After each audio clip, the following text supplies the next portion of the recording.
My name is Lily, and I'm 37 years old. One day, out of the blue, I heard from a colleague that my dad, Jared, had been rushed to the hospital where I work as a nurse. They said he was conscious and alert, so I went to see him as soon as my shift ended. Hey, sorry for the trouble. My dad greeted me with a cheerful smile, but he had been brought in for abdominal pain, and tests revealed he had colon cancer. When I was 14, my dad remarried a woman named Stephanie, who would become my stepmother. As time passed, it became clear that Stephanie was a difficult woman.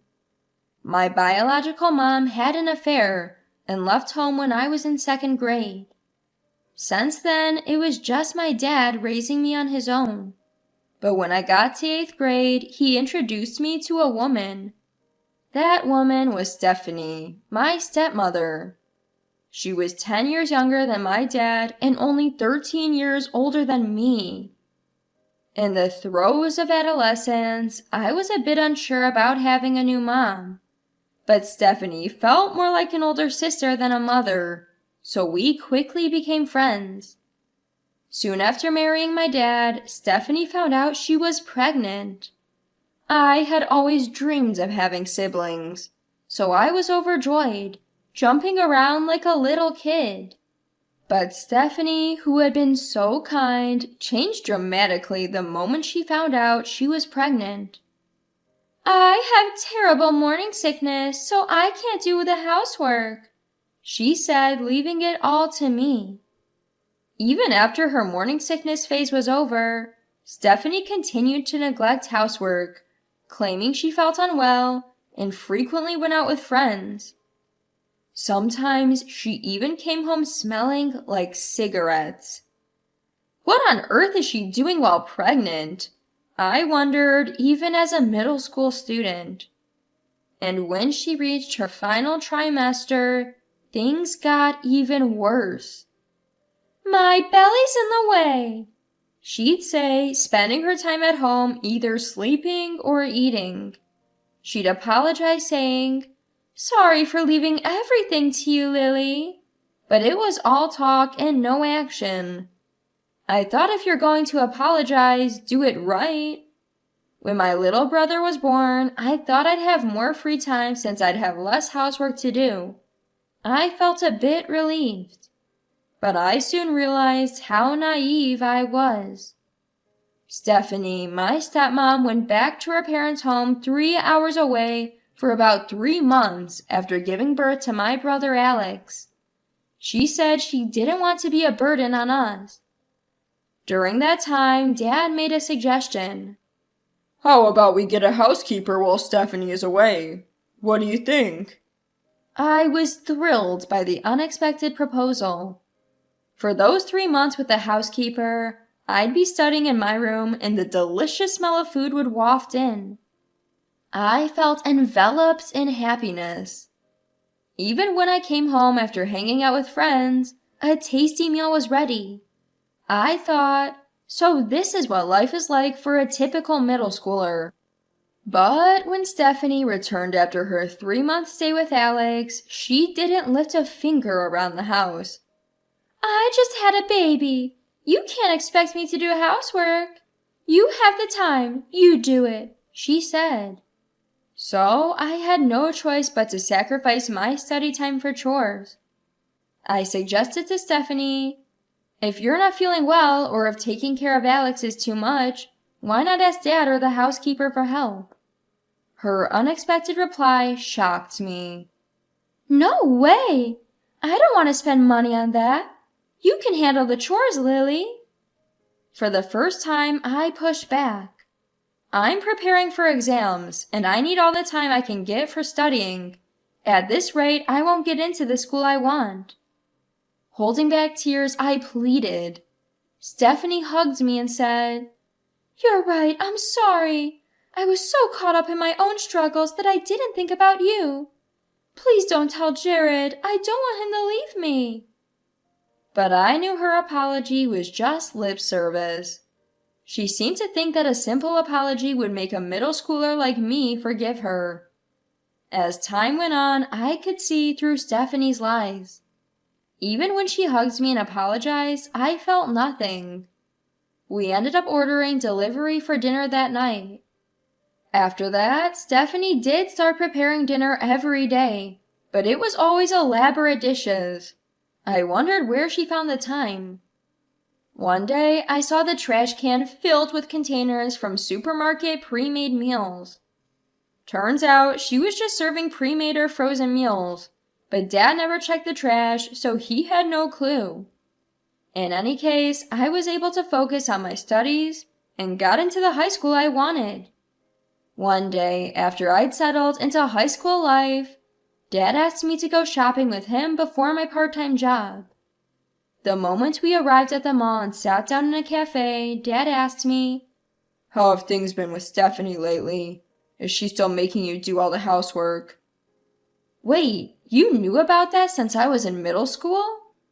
"Yeah, I'd heard you were helping out occasionally, but it seems like more than that. I noticed the food tasted different after Stephanie came back," Dad said, revealing he'd been aware all along. He tried to talk to Stephanie multiple times, but she told him not to stress her out after the baby was born, so he felt he couldn't say more. Actually, after I finished my high school entrance exams, I was made to do housework again. On days off when I'm part-time, I still make the meals. Stephanie told me that since you're a stepchild, you're my housekeeper. She told me that if I said anything bad about her, she would tell you, Dad, to get you to kick me out. That's why I kept quiet until now. I couldn't hold back any longer and told Dad everything. He apologized and patted my head. After talking it over, we agreed that if I got into my dream college, I could move out and live on my own. "Go for it. I'm rooting for you." Dad encouraged me, and from that day on, I hit the books hard. When I told Stephanie about the college I was applying to, she opposed it as expected, but Dad smoothed things over. Still, Stephanie seemed to think she'd be in trouble without her free housekeeper, so she started using my 3-year-old brother Alex to disrupt my studies. It was already 10 p.m., and Alex was still awake. "Sister, let's play!" Alex ran toward me, toy in hand, as I got home from my part-time job. "I need to eat and then study, Alex. Go to bed," I told him as I picked him up. "No, Mom said to play with Sister," he cried. And this became a daily routine, with Dad calming him down. Despite Stephanie's various attempts to sabotage me, I managed to get into an out-of-state college with Dad's support and moved to a new place. I heard that things got a bit worse for Dad at home, but he continued to live with Stephanie and Alex, who was still too young to be left alone with her. Later, I fulfilled my childhood dream of becoming a nurse, got married, had a child, and returned to work, leading a fulfilling life. That's when Dad was brought in, diagnosed with terminal cancer and given 6 months to live. Stephanie and Alex come to visit me 1 day a week. Stephanie and Alex, who hadn't seen me in 19 years and seemed to have forgotten all about me, openly badmouthed Dad during their weekly visits. I'd considered saying hello after all these years, but was glad I hadn't. I waited for a time when they weren't around and visited Dad's room with my son. "I'm so happy to see my grandson's face every day," Dad often said. He fought his illness for a year and finally passed away peacefully. I headed to my childhood home to prepare for the funeral. The house had been fully renovated since Dad's hospitalization and looked nothing like the home I remembered. There was no trace of my room left. Stephanie greeted me at the entrance and bombarded me with questions, seemingly unaware that we'd been crossing paths at the hospital every week. The funeral went smoothly, and I was left alone to sort through Dad's belongings. While I was reminiscing over a gift I'd given to Dad as a child, Stephanie barged into the room. "What are you rummaging through? Don't touch anything valuable." "Excuse me?" Ignoring my confusion, she continued. "Don't you know, as a stepmom, this inheritance is mine." I was stunned. "Jared is gone, so you're irrelevant now. Just clean up the junk and leave," she said, trying to kick me out. I left the house with only my memories of Dad, warning Stephanie, "You'll regret this."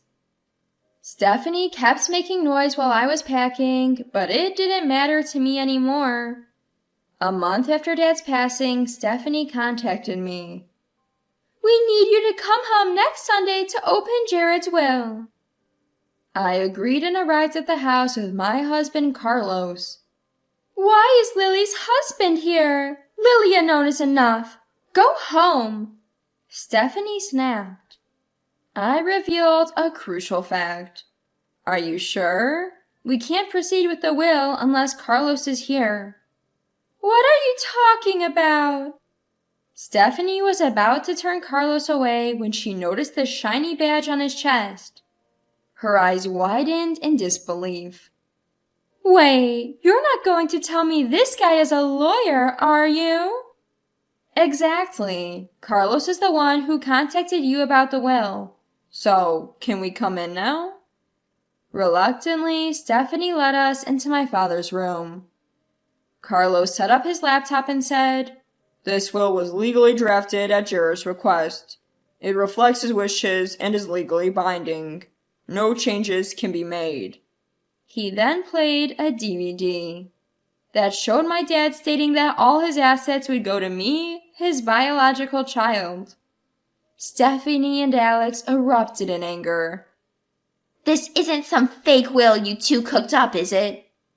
"You must have forced him to say that. This is invalid."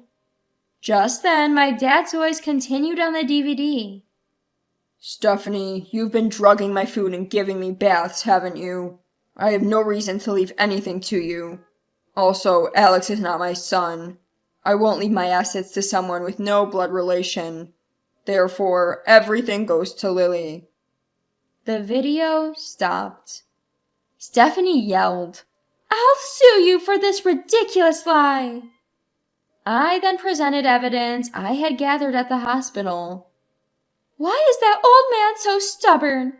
I married him for his money and he just won't die. Normally, with that many sleeping pills, he should have drowned in the bathtub." Mom, don't say that out loud. My real dad is putting up with you just for the money. "Your real dad and I lived together for 3 months after you were born. Jared and the little girl never knew that." This conversation played from a voice recorder. Both were flustered and tried to make excuses. "This was just a rehearsal for a play." "A play? A family drama? You are clearly doing this with malicious intent." "You recorded us? That's illegal." I then revealed something Stephanie had overlooked. "You said it right in front of me, in the hospital cafeteria." "There were no other visitors there." "Well, I'm a nurse at the hospital. You exposed your own crimes without even realizing it." Stephanie was speechless.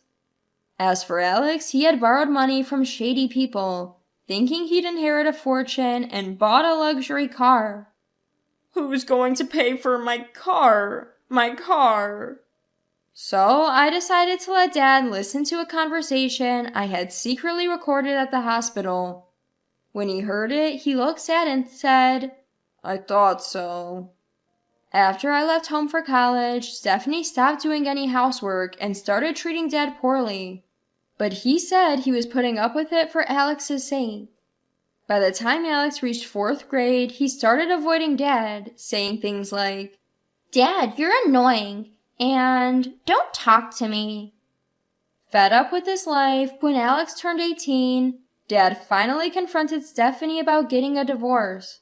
Stephanie retorted, "Who would want to divorce you?